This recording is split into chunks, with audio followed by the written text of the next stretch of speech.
thanks very much, Dixie, for the wonderful introduction. And it is wonderful to have finally met Dixie. I feel like we've been talking to each other forever, on the social media platforms. But thank you very much for having me for PRA.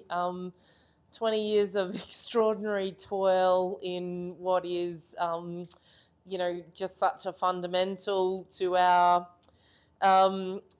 to our democracy is those basic property rights. And while my talk today talks about boring things like EUDR, I think the themes that I'll talk to today are just so strong across each of the presentations this morning, and that is, it all really does boil down to land use and the competitive tension between land use, and how we can go forward in really starting to strongly define land use and potentially the opportunities that can come of those kinds of conversations.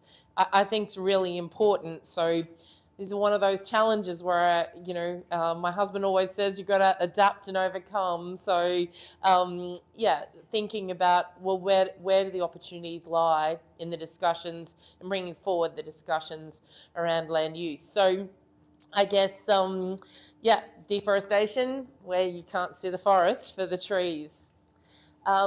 So I guess a little background. So what is EUDR? So the European Union Deforestation Regulations. So they've been currently stayed for a short while, but they are still coming. And basically it stemmed around proving up in their supply chains that no deforestation had occurred in their agricultural and some other products supply chains. So, going all the way to requiring, every piece of produce that was landing, a container of beef that was landing on the shore in Europe, containing the geolocation of every single piece of beef, whether it came from multiple farms in that container. You can obviously imagine, when that gets down to being a grain or a soybean, it exponentially adds costs to all of these supply chains. And so, but even to beef, the costs are significant. The reputational risk is significant. So to me, this isn't just about, do you export to the EU? This is absolutely, about our Australian reputation. And it all, obviously also boils down to, our interpretation with customers around the globe. So obviously the EU's, the magic at both technical barriers to trade and just straight out, blocking the gate over there. We know that well. They are, one of the most protectionist markets on the face of the planet. And so I guess, what is EUDR? I guess in simple terms, we could finish the speech right here and say it's a technical barrier to trade. But the reality is that it does, have some stems in reality, and it also what we've seen is, obviously our supply chains have become longer, they've become more opaque as consolidation has happened. So if you're a customer in Europe, and you go to your store and buy, a nicely packaged USDA steak, the reality is, of some of these long supply chains, is that steer could have actually walked out of the Amazon rainforest. It could have crossed the porous border into Mexico. It could then have been traded legitimately as a feeder steer into Texas. It could have been grown and raised in a feedlot in Texas, been processed by, a multinational, and end up with a nice USDA stamp on it in a store in Europe. And there's people in Europe that said, well, that's a problem. How do I know that what I'm eating isn't contributing to the felling of the Amazon rainforest? where this comes to the pointy end, and you know, one of the greatest risks that we have now, and the fragility of our supply chains as they've become larger and as they've become more consolidated, is how sensitive those large corporations are to the front page headline or to the index funds, you know, and their financiers, and how beholden they become. And so they become ever more sensitive to risks like this. So, you know, it is only, you know, a company like, you know, JBS is only one headline away from, you know, on deforestation to, you know, significant commercial risk. And so obviously those companies are looking to mitigate their risks, and down it flows, both in terms of risk mitigation, but also in cost, you know, to us at the bottom of the tree where we've got nowhere to pass it to. I think, you know, we've found out some good home truths through, you know, the Doge team in America, just how well funded some of these non-government organisations are by government, which is, you know, really quite interesting in our industry when, you know, we've told that we can't use our levies for lobbying because it's government money apparently, but it doesn't seem to work that way for the NGOs. And so we've got to realise that we are up against some hugely powerful and well-funded organisations. There's the disparity in our agricultural system. So, you know, as Zena pointed out this morning, you know, there's a very small percentage of Queensland, for instance, that is cropped land, about 2.12% currently. You know, Queensland has 87% of the state that's classified as remnant vegetation. You go to France and Germany, and they're at 58% cropped land. And so it's, even here in Australia, you know, it never ceases to amaze me when, you know, you have a Victorian farmer, you know, or say a UK farmer, you know, who grows a hedge, or a Victorian farmer who, you know, puts in a shade strip, and they become environmental heroes. And, you know, we're sitting here on tens of thousands of acres and, you know, pull over 3 trees in the horse paddock, and you're an environmental vandal. So the consistency in comparing agricultural systems across the globe is really, really tricky, and really hard to get the messaging across on. And then overlay that with the response of, you know, our own representative organisations, and then our service industry. So, you know, as Zena put this morning, the first thing you do when you meet a challenge is generally ring a lawyer. But the reality is, you know, when sometimes when our industry gets hit with stuff like this, we ring the ag tech providers to see who's going to make the most money out of the challenge. And we ring, you know, WWF and say, come to the table, we'll find the middle ground. The reality of those negotiations is that, you know, we are competing land users. We have, you know, often there's nobody at the table that's sitting there with a purist view on agricultural land use. We always seem to be the generous souls who want to start the ground at the middle. Everyone else around the table has an opposing agenda, and so we end up past the middle to the opposing agenda because we started in the middle. And we see this happen time and time again, and EUDR was no different. And I had the unfortunate, you know, task at the start of being in the room with the banks, WWF, every other stakeholder, you know, the ag tech, and I was the single producer in that room at the start, in terms of looking at this legislation, or regulation, sorry. Yeah, I think we'll flick a slide. So there was a recent announcement that Australia had been classified as low risk for the EUDR. don't get too excited. Australia was classified as low risk. I think the three nominations for high risk were Russia, Belarus, and somebody else, but fairly politically motivated, obviously. But the categorisation of us as low risk means a minuscule reduction in the number of import loads that are actually audited. So it's a 2% drop in the number of audited loads. So every single requirement still exists for low risk countries in terms of the geolocation and what that means, obviously, to the repercussions, whether we're low risk or high risk, remain the same for our broader, for what this does for our broader global reputation. The cost of getting this response wrong is reasonably high. So Central Queensland is going to feel the most impact out of getting this wrong. You can kiss the Brigalow lands goodbye if we get our response wrong, because Category X doesn't mean a thing to EUDR. Our regrowth and our use of Brigalow land,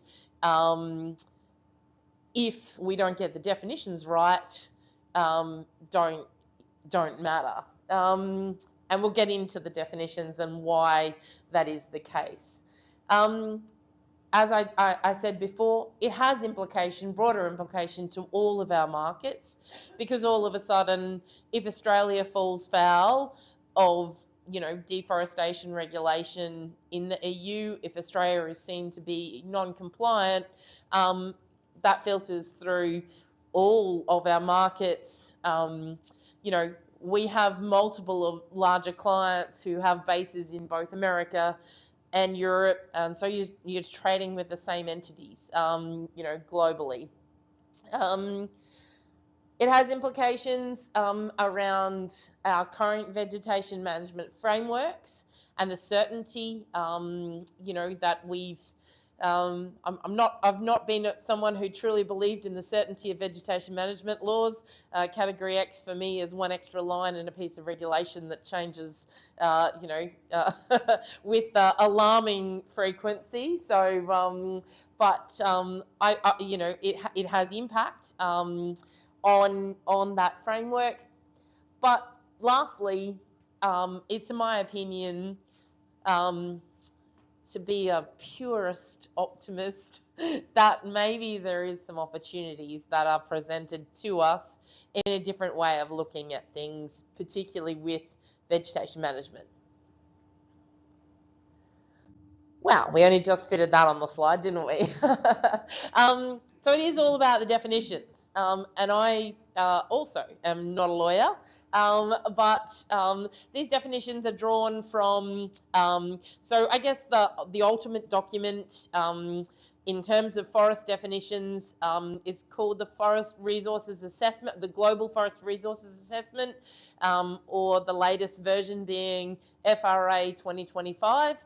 So every 3 years, all the countries head to Rome and bash out what is the definition of a forest.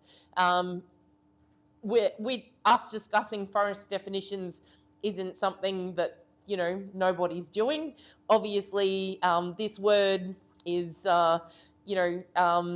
because it forms the basis of so many frameworks, all the way from, carbon accounting to, to this type of regulation, there's a lot of angst about what that definition means, and a huge amount of energy put in by obviously conservation groups, but then also agricultural proponents from around the world on what does this really mean. So the definition of forest is land spanning more than 0.5 of a hectare with trees higher than 5 metres and a canopy cover of more than 10%, or trees able to reach those thresholds in situ, which is all kind of, well, that's nice, but the second part of the definition is the piece that everybody forgets to do or to use. It does not include land that's predominantly under agricultural or urban use. In Australia's definition, we conveniently left off the last sentence. That had a little to do with a little deal around Kyoto, but we won't go there. We'd prefer if the bureaucrats actually forgot that they did that. But it is, the explanatory notes, forest is determined both by the presence of trees and the absence of another predominant land use.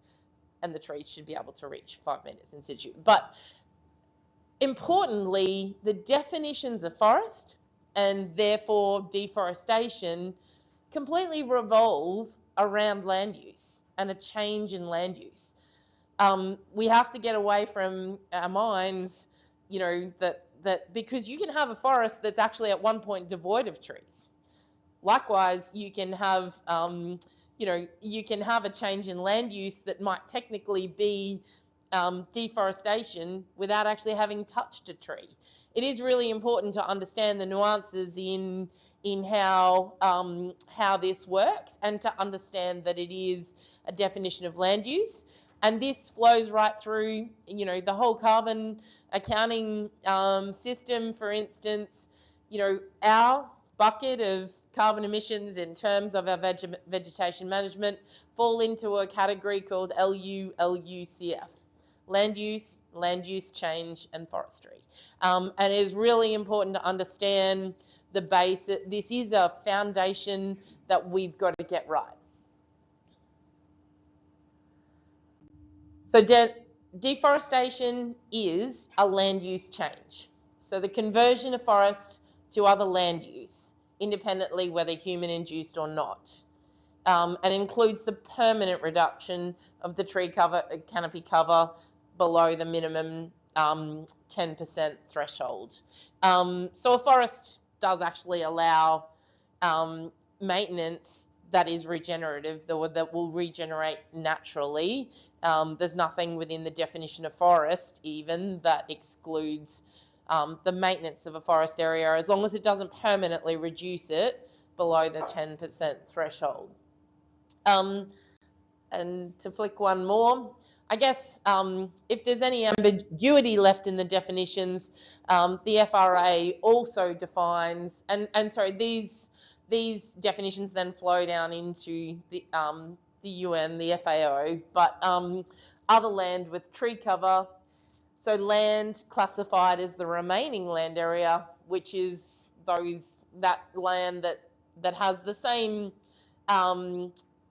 parameters, the 0.5 hectare, the canopy cover, the height. But importantly, the explanatory note associated, land use is the key criteria for distinguishing between forest and other land with tree cover. So it is important that we keep, just as Zena said this morning, land use is really important, and just as David said as well, that we have to keep bringing this argument back to land use rather than emotive discussions about pretty trees. Okay, next, I think. So agriculture is the management of plants or vegetation. Nothing more, nothing less. That's what we do for a living. We manage plants and we manage vegetation. And that is why, agriculture didn't get an exemption because, we lobbied the hardest or we were the nice guy. The reality is that's what an agricultural system is the management of vegetation. And so whether it's the Dehasa in Spain, whether it is silvopasture in Europe, whether it is the mesquite in Texas, whether it is plantations, the reality is that trees are managed in agricultural systems around the globe routinely, and that's not necessarily, a bad thing.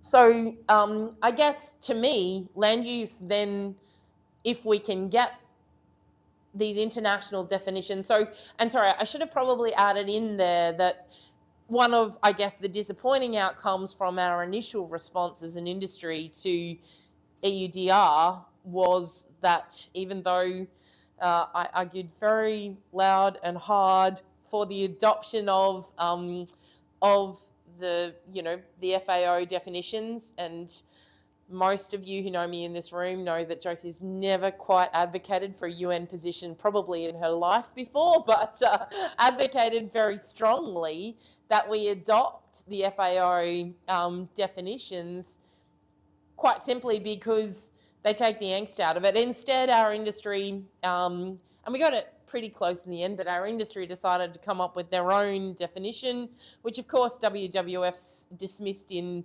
one small headline to say cattle farmers dream up their own definition of forest. Sounds a bit of a conflicted position. So, instead the headline should have been, cattle industry advocates for the adoption of, the FAO definitions for forest.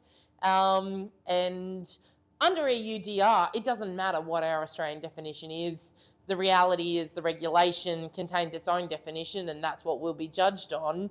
But, as an industry, it presented an opportunity for us to say, actually, let's adopt the international definition, because the next time that the Queensland Conservation Council or WWF want to come and have a sook to us, the reality is, sorry, we'd love to help, but head on over to Rome and lobby your case. And that will save Joe and Dixie a couple of submissions for sure, Maria, a couple of submissions for sure. So I guess we, for us, and what we've seen today and what we've heard described is where the grey comes in, and where the difficulty comes in is the multiple overlay of land use. And so we absolutely know that land for conservation purpose is a really important thing for the humankind. Mining at the moment's pretty critical. Until we find a renewable that actually works, mining's pretty critical. Land use, there are so many competing land uses, but also agricultural land use is reasonably critical to the survival of the human race. And so how do we, create that level playing field amongst competing land use where, where a CSG land use doesn't run over the top of Zena's land use, where we can actually, and where conservation purpose isn't 100% overlaid over all of our agricultural land.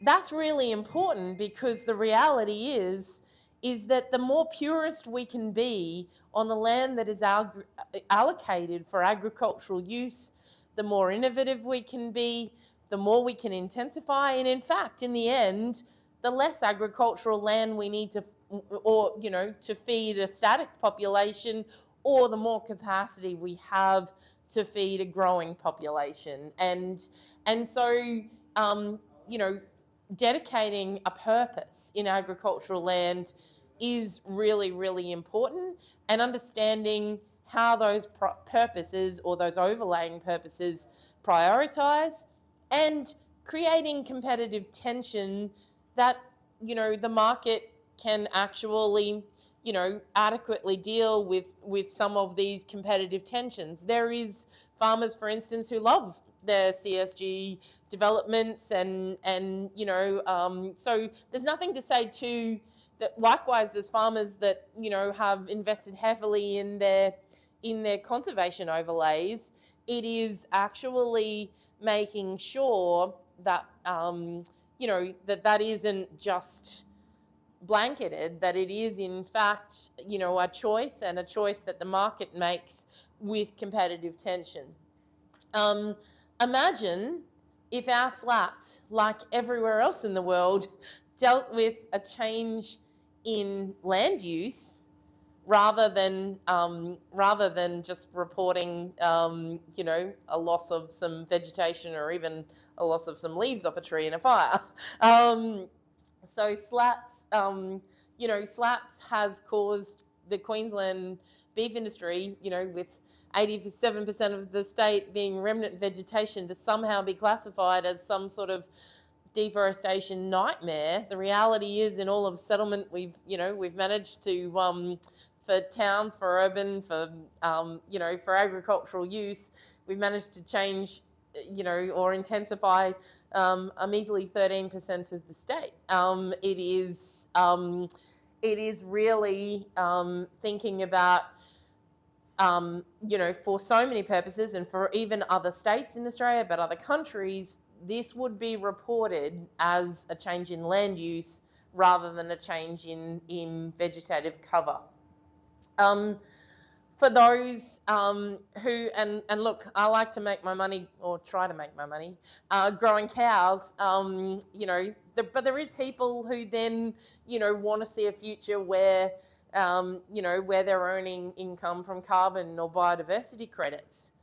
Land use is really important to achieving that, because if your land is already a forest, then there is no carbon credits available for a change in land use, because there isn't a change in land use.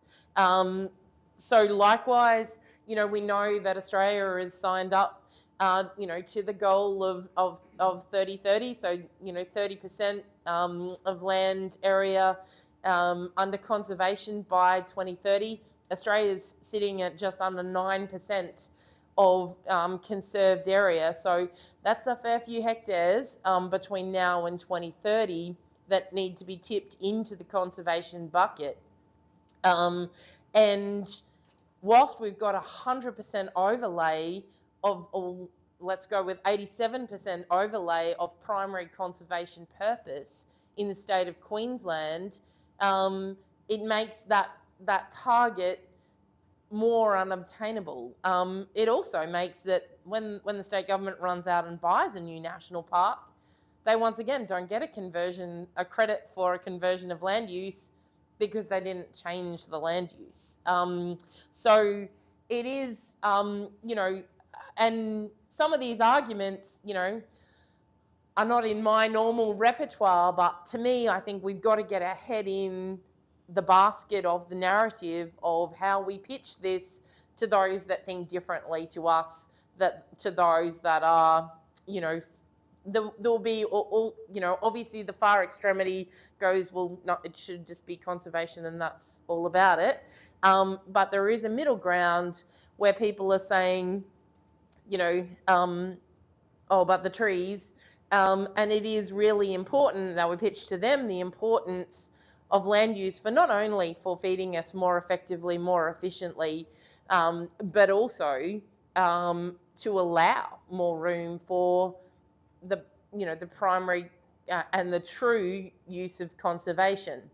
Obviously, there's another whole speech on maybe what should be happening on some of this conservation land, and alongside this argument, it is my firm belief that we need to strongly lobby and advocate that they actually have a long way to go in terms of picking up their socks and understanding what, get boots on the ground scientists back into our conservation areas, understand what's happening in those locations, and understand and actually start to study the art of conservation, because I think we're doing pretty poorly at it in our conservation areas at present. So, and also, as we pointed out, whether it's renewables or mining, as Zena put so eloquently this morning, I cannot believe the reality is that having a strong agricultural land use definition is so important to us in so many of these areas. So if we get it right, what might it look like? The reality is that the ability, for Queensland to expand our agricultural output is quite extraordinary. There is a political piece to this, and there's also a customer piece to this. So obviously the political setting we have so far to go to get the messaging right, and it is really hard to herd the cats. And I think, you know, we saw that at the pointy end in terms of, you know, industry's response to the EUDR, even though there was a kind of a lay down misere, really easy case to deal with there, and a cheap and an effective way, because if we, you know, if our rates notice says this land's for agricultural purpose, you know, and we've got a pick on it, you know, then that was pretty easy to then say, you know, to then say that those animals were compliant with that legislation. You know, different if you were grazing, for instance, in a state forest that had a different purpose, primary purpose, you know, then those picks, you know, would have a different treatment. Obviously, they, you know, obviously it's only if they were illegally clearing that it would have been a problem, but it reduced the basket of if you overlaid UCAS picks with, you know, picks that were on another primary land use, you ended up with a bucket of people, you know, just a hat full of people that might have had to, you know, to provide some additional paperwork to prove this up. Where we've landed is that industry is going to, you know, wear a big cost, and there's a few ag tech providers that are pretty happy about that, though.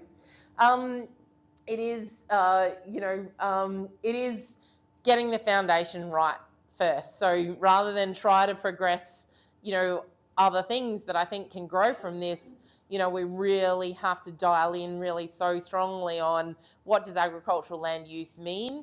I did leave out one definition right at the start, and I just remembered it. But whilst the FRA doesn't explicitly define agricultural use, EUDR took the extra step to actually define it and to say that agricultural use does include the use of grazing cattle. So if there was any kind of ambiguity about that.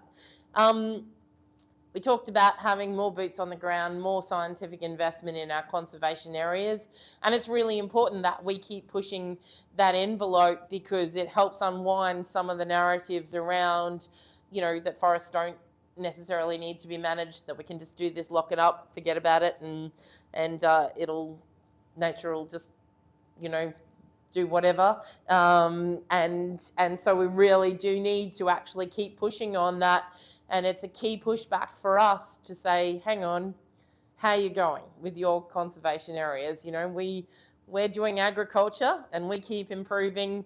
How are you improving conservation outcomes? And I think we've got to keep that equivalent, you know, piece on. And then, you know, I guess lastly, it is the whole circle back to say, you know, that this is going to keep happening and new challenges are going to keep coming to us for as long as we allow supply chains to further consolidate, you know, to further be, you know, controlled by multinationals, to lose more and more competition.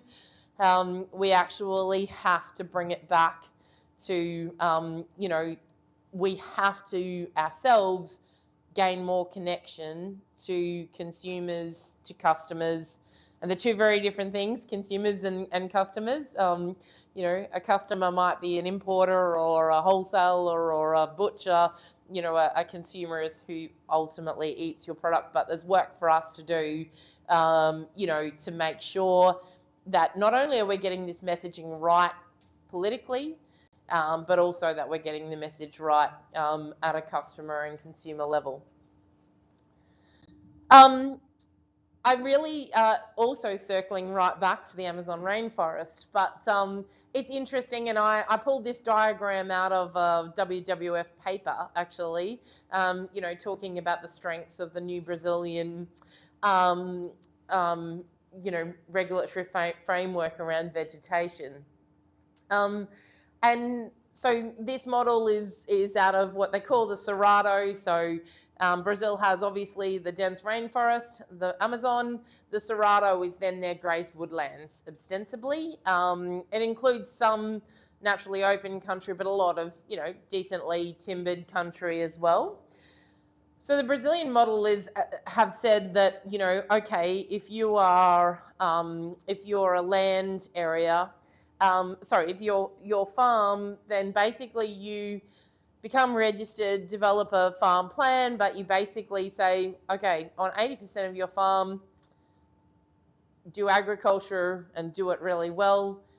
20% of your biome, so if you had, say, 3 different bioregions on your land, it would be 20% of each of those, but 20% in total of your land adopted a purpose where it can still have agricultural use, you can still harvest timber, you can do anything like that, but it has a conservation purpose towards the biome as well. And WWF actually view this model really positively. You know, there are some, you know, obviously some legacy farms that have, you know, that have got a higher level of development, and there's, you know, different time frames and different intricacies about, you know, some of them are able to sort of, some of them even have a government compensation scheme where, you know, the government pays off, you know, the 20% and lets the farm that's 100% kind of keep going. But what it also allows is new agricultural development. It allows certainty, and compared to the Queensland Vegetation Management Framework, it's a hell of a good show. And obviously has riparian buffers and things like that involved as well. But you know, I think is a great new model to think about. It's obviously way down the track because unless we can get agricultural land use defined, this doesn't work and this isn't open to us. But it's a new way of thinking about things, and you know, interestingly, Brazil has also, equivalent to Australia, been assessed as a low risk for deforestation.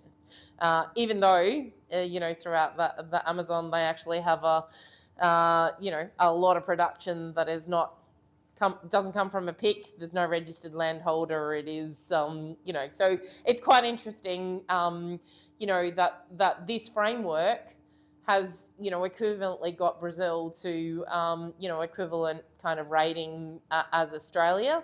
And I think, you know, for me as a landholder would absolutely provide some certainty in the face of, you know, the reality is if our brigalow paddocks are, as they are, currently classified by the Australian government as a forest, then we are, you know, then we're absolutely up against it in terms of an international overlay, and that's where we're seeing, you know, I mean, if you can reframe the story, you know, the Brigalow country, it is one of the more extraordinary sustainable agricultural systems on the face of the planet. You know, we ostensibly grow a paddock of biofertilizer at every 15 years or so.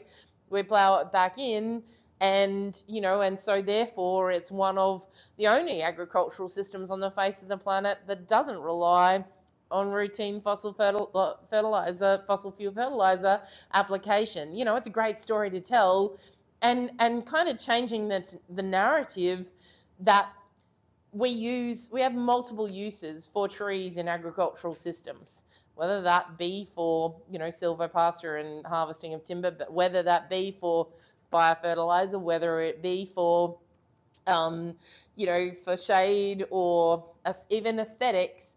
There's a lot of reasons that we utilize trees, you know, for water table control or, you know, or stability or any of those things. There's a lot of reasons that we utilize trees in an agricultural system, and it's an important card to play to say, you know, to our regulators that what they're actually doing and the current frameworks actually discourage the use of trees in agricultural systems, because we just don't know what colour they're going to splash on the map in the next change to the VMA laws. So, so it is really important that we, you know, can put forward a case to say, you know, we actually want to use some trees in our agricultural systems. At the moment, these regulations are strongly telling us that it's pretty unsafe to do that. And finally, this was, what are we personally, given that we now, we actually, interestingly, through this wonderful gentleman here in the red cap, we're actually supplying 20% of Australia's beef to the UK, under all packed on farm. A beast walking into the on-farm processing and packing an EU container on site, on farm, and headed over there. We are the second. JBS is the only company that's doing more beef into the UK than us at the moment. This gentleman's been behind it all. He's the face, of us in Europe, in terms of, when his supermarket customers are coming to him and saying, okay, well, what's your supply chain doing about EUDR? And animal welfare and all of their concerns that are often being pushed down the tree from the index funds and the financiers and everything as well. And so, this is Jason on a horse yarding 2,000 breeders. It's Jason having a little fish, and that was him heading out to. It's handy that he'd done a little fox hunting before in the UK before he headed over. But that is, ultimately a big part of answering these kind of questions at a customer basis, is that we have to make more connections, and we have to work together to try to once again get rid of some of the fragility and over consolidated supply chains, and to make them more robust and sustainable, by having more avenues to market and more, and more investment along the supply chain from the ground up. And Jason went back with all the answers. He was with us for 10 days, and so it's pretty fun to listen to some of the answers from some of those big supermarkets in the UK, to his phone, his videos, and his experience. But thanks very much.